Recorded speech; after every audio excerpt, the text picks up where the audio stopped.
نکلے تو جدوجہد کی، گھر کے اندر بھی گھر کے باہر بھی۔ آپ کے والد کا نام طارق ہے، وہ توحید پرست تھے، ایماندار تھے، پرہیزگار تھے۔ آپ کے چچا کا نام آذر ہے، وہ بت پرست تھے، بت بیچا کرتے تھے۔ حضرت سیدنا ابراہیم علیہ السلام جب میدان عمل میں نکلے تو حضرت ابراہیم علیہ السلام نے اپنے گھر سے جہاد شروع کیا، لڑنا پڑا۔ گھر کے اصولوں سے چچا نے جو رواج بنائے ہوئے تھے اس رواج سے ٹکرائے۔ فرمایا میں اپنے گھر کے اندر یہ بت پرستی نہیں ہونے دیں گا۔ چچا کو ایک دفعہ نہیں بار بار 100 دفعہ سمجھایا۔ آپ کا چچا بت بنا کے بیچا کرتا تھا۔ حضرت ابراہیم علیہ السلام تھوڑے بڑے ہوئے تو کہنے لگا کہ چلو میرے ساتھ، تم بھی بت بیچنے ہیں، ہمارا کاروبار ہے۔ حضرت ابراہیم ساتھ نکلے تو بت پکڑا ہے، گندے پانی کے اندر اس بت کو ڈبوتے ہیں، کہتے ہیں کسی نے خریدنا ہے تو خرید لو، نہ یہ نفع دے سکتا ہے نہ نقصان دے سکتا ہے، جو اپنا آپ نہیں بچا سکتا تمہیں کیا بچائے گا، خریدنا ہے تو خرید لو۔ چچا کہنے لگا تو کاروبار چمکا رہا ہے کہ تباہ کر رہا ہے۔ گھر میں بڑے معاملات خراب ہوئے، جھگڑے ہوئے، لیکن حضرت ابراہیم علیہ السلام ایک منٹ کے لیے بھی اپنے گھر کے اندر بھی کمپرومائز کرنے کو تیار۔ یہ تھوڑا مشکل میں نے پہلو چھیڑ دیا ہے، یہ تھوڑا مشکل پہلو چھیڑ دیا ہے۔ بڑا سمجھدار آدمی ہے پر بیوی سے پردہ نہیں کرا سکتا، سیانا ہے، پنچایت کا بندہ ہے، جو اس سے آپ کہیں گے وہ بات یہ سنائے گا، لیکن کہتا نہیں جی میں نے کوشش کر لی ہے۔ کس قسم کی کوشش ہے صاحب، یہ کیسے ہو گیا؟ حضرت ابراہیم علیہ السلام نے گھر کے اندر سے فرمایا نہیں کرنے دوں گا، گھر کے اندر بھی ٹکرائے، فرمایا تم جو بھی ہو، پاش پاش کیا چچا کے اصولوں کو، اور باہر جب نکلے تو صرف علاقے کے چیئرمین سے نہیں ٹکرائے، ایم پی ایم این اے وزیر مشیر سے نہیں ٹکرائے، سپر پاور نمرود دنیا کا واحد حکمران تھا اس وقت، دوسرا کوئی حکمران ہی نہیں تھا، اکیلے حکمران سے جا کر ٹکرائے، کوئی ساتھ فوج نہیں تھی، کوئی ساتھ ان کے طاقت بظاہر دنیا داری کی کوئی نہیں تھی، پر حضرت ابراہیم جا کے ٹکرائے، اور میرے رسول پاک صلی اللہ علیہ وسلم نے سند بیان کی، فرمایا افضل الجہاد کلمۃ الحق عند سلطان الجابر، فرمایا سب سے افضل جہاد یہ ہے کہ تو ظالم بادشاہ کے سامنے کھڑے ہو کے حق بات بیان کر دے، یہ سب سے بڑا جہاد ہے، یہ سب سے افضل الجہاد کلمۃ الحق عند سلطان الجابر، سب سے بڑا جہاد۔ حضرت ابراہیم کھڑے ہو گئے، سپر پاور سے ٹکرائے۔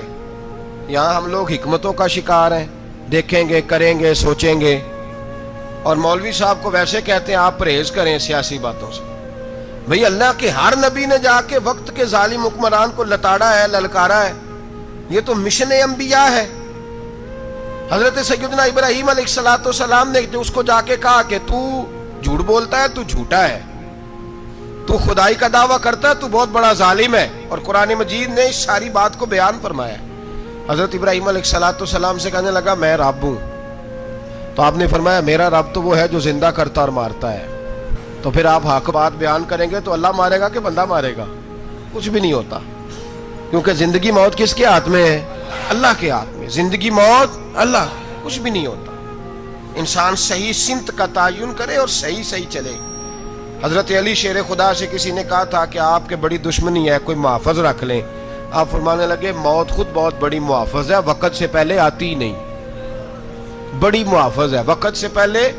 علامہ نورانی رحمت اللہ تعالیٰ علیہ کراچی جیسے شہر میں رہا کرتے تھے، جہاں گام پہ خطرہ تھا، لوگوں نے کہا حضرت اتنے بڑے لیڈر ہو، آپ کی جماعت کی 62 سیٹیں ہوئی قومی اسمبلی میں، ایک ایسا وقت بھی آیا تو کوئی ایک آدمی بندوق والا، آپ فرمانے لگے مجھے ضرورت ہی نہیں، اس لیے کہ جس خدا رسول کے لیے میں نکلا ہوں وہ خود ہی حفاظت کرنے والے ہیں، ضرورت نہیں ان چیزوں۔